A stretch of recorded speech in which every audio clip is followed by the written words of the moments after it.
Hello everyone, I'm just stopping by to let you all know that we have a brand new channel launched called WhatCulture Horror, which is the home of all things freaky, like lists, news, podcasts, all with a lovely horror tinge to them. It is pretty great, it's very spooky, so I'm, not doing some big it up or anything, but you should definitely check it out. It is pretty dang good. I'm gonna head back there right now. Hope you enjoy your list, hope you enjoy your video, and I'll see you again soon. Bye.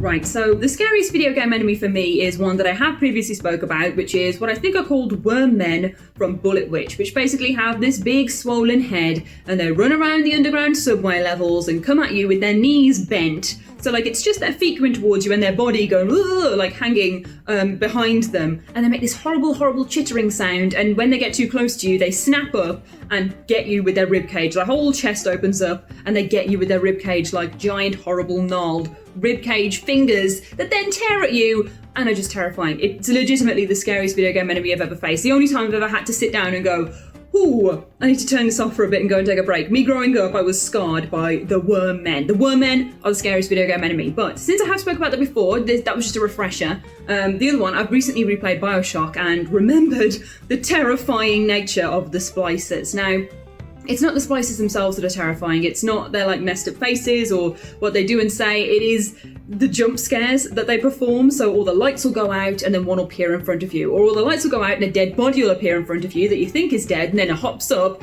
and splices you real good. The splicers are awful. They got me every single time I was going through any room. A splicer would hop out of somewhere that I wasn't expecting and absolutely terrify me just on the premise of jump scares alone. Like this is the main big enemies as well. The doctor that you face at the beginning when it goes out and he's throwing bombs at you because all the lights are gone, and you hear all these tales about how he's turned people's faces into mush.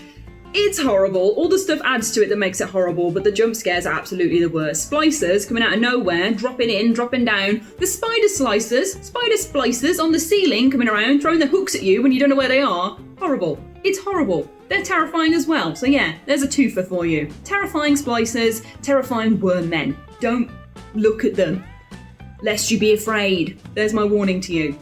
Now, I don't know how many of you know I think it's a nursery rhyme. I just remember this from when I was a kid. I've Googled this to find out what it was. It's called, we're going on a bear hunt. We're going on a bear hunt. And it has all these different verses in it. I'll get to the point. But it has all these different verses in it about, they go on a bear hunt. Our little kids, or whoever the hell our protagonists are, go on a bear hunt, find a bear. It gets all angry and it chases them back to the house. And I remember being so scared of that when I was a kid, when I was in first school, because all the lyrics, the verses are like, it's behind us. We get to the river. We can't go around it. We can't go over it. We'll have to go through it. And I always have this thing about being pursued by something, or something being there when you least expect it. And so as much as I've built this up and I've described like the ultimate pursuing enemy, the ultimate force that's going to chase you down, the thing that sticks out to me as one of the scariest enemies, one of the last times I was genuinely scared in a video game, it's going to have to be the witches in Minecraft, isn't it? Because I hadn't played Minecraft until a couple of years ago when me and my wife decided to sort of inception ourselves a little homestead in the Minecraft universe. And it's obviously I'm coming to it much later. I know that the witches were added in a patch after launch, but there's something about building your little, tranquil home base in the middle of this big old space of potential, infinite potential, and then seeing different creatures and monsters and beasties sort of come out at nighttime and being like, just get away from my deluxe cooker. We've just been making some meat for to get through the day. I don't need a creeper to come around the corner and blow aside in my, my duvet equipped bedroom. I just want to get through. And so when something like one of the witches shows up where I'm harvesting, I'm getting some mine and some ore, and I turn around and a witch's face is like there, I'm just going to freak out. I hate the noises they make. I hate that they throw potions at you left, right and center. I just want a nice tranquil time. And so for me, horror is all about juxtaposition. So if I have to pick something that made a big mark, it was the witches when I was having a nice lovely time, just chilling with my wife, just making a nice, treetop house, like I said, with some duvets and some different beds and some fancy stuff in the house, things that we couldn't afford at the time. Don't know where I'm going with this, but we're buying a house at the time. And I just don't want a witch to come in there, to lean in and throw potions at me. I don't like it at all.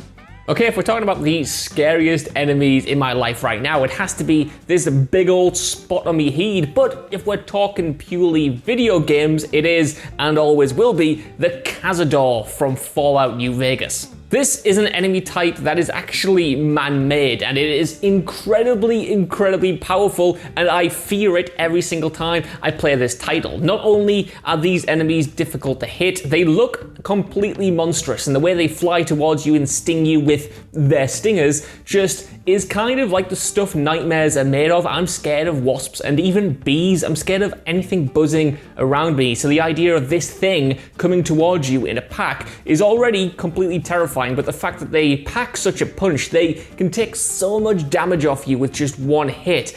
And more importantly, the fact that they hit you with poison every single time they hit you just elevates them to another level. If I've been wandering out in the wild and I haven't saved in a long time and I see a pack of these things, I just know I'm more or less done for. On hardcore mode, not only do you take poison damage, which absolutely saps your health, all your companions do as well. And you probably won't even notice this until after the firefight is over. You probably scrape through and then you notice your companion is slowly on the verge of death. And the kicker is, if you try to revive them and give them a stim pack, doesn't work. For some reason, because the game is so buggy, stim packs actually make Cazador stings even worse and accelerates the way that these people die. So they're more or less the ultimate predators. Forget, the xenomorph, forget the predator. This is the deadliest thing in fiction. The scariest video game enemy, and this isn't just like, in the world, that out of everything. For me, personally, the scariest video game enemy was the giant moth in the moth room in Resident Evil, because I suffer with mothophobia, which means that I have a huge fear of moths. It's taken me a long time to not even be scared of the ones that are like this big, but anything that's bigger than this is just terrifying to me. And so going in this room and just seeing a few of these little moths fluttering around, I was like, not too keen on this. And then going to that back wall and seeing this gigantic moth taking up the entire back wall. Oh my God, I freaked out. I remember I just left the room and I had to go and get my partner so that he could just do that one level for me. And I couldn't even be in the room to watch him do it. I physically just could not look at it. It freaked me out so much. It was terrifying to me. And so, yeah, and I think it's the same for if they're your personal fears. And I think that's what makes these enemies scary, is that for some people you're just like, well, a giant moth, that's not scary to me. It's just a bug. But for people like me or any other people that have fears of spiders or bugs or butterflies or moths or something like that, these gigantic versions of that thing is just terrifying. So I was so glad when they didn't have that in the remake, have the moth room. I remember freaking out thinking, I'm gonna have to go against a HD moth and I don't know how I'm gonna be able to handle that. And thank God it wasn't in it. And I remember getting to the end of the game and thinking, it wasn't in it. I didn't see the moth, and it was just, it was the best decision that they could have made with the remake, is not having that room. But yeah, the giant moth in the moth room in Resident Evil absolutely terrified me, and it probably will to this day. So yeah, I won't be replaying that. I won't be replaying the original anytime soon. So the scariest video game enemy has got to be the poison zombies in Half-Life 2, because they're an absolute crap to deal with. They're big, massive things, and they've got poison headcrabs on their back, which they can grab and throw at you, and then those headcrabs are able to poison you and bring you down to 1 HP. And just dealing with those, especially, are an absolute nightmare because they're tiny little things. But anyway, the poison zombie walks around really slowly, and when you do come across it, it's really unexpected, and there's not that many of them, so you don't know when it's gonna appear. There's this one specific moment in Half-Life 2 Episode 2 where you're going inside this claustrophobic little building type thing, and then you drop down and then you hear this weird panting behind a doorway.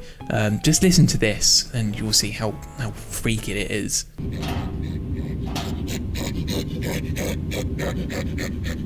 And then afterwards, when you just can't bloody handle it anymore, you have to crouch down into that tiny little claustrophobic room, and then it bursts through that bloody door, and it's just a horrible jump scare to deal with because it's so unexpected. And to take it down, usually within Half-Life 2, every single enemy takes around like 1 or 2 shotgun blasts to the face just to kill. This one takes 4 or even more than that, and it's ridiculous how many flipping bullets you can put into that and it just won't die or go down. But yeah, like I said, they're annoying, they're a pain in the arse to deal with, and I just hate them. They're disgusting and horrible to look at and listen to and experience. But yeah, poison zombies in Half-Life 2. Oh, what a lovely list and or other video format that was. I for one sure enjoyed that list and or other video format we just watched together, but hey, out with the old and in with the new, because time has passed since then, and we're going to talk about WhatCulture Horror instead, which is our brand new channel we've just launched for all things spooky, scary, weird and wonderful. So if you like lists, we've got them. If you like news videos, we've got those. If you like podcasts, we've got those as well. So there's all sorts of treats for your list and or other video format needs you can check out on WhatCulture Horror. It's very good if I do say so myself. I like it a lot and I think you should check it out. In the meantime, don't forget to like, share, subscribe, sacrifice your firstborn child to the overalls of WhatCulture, and also check out WhatCulture Horror. Thanks for watching.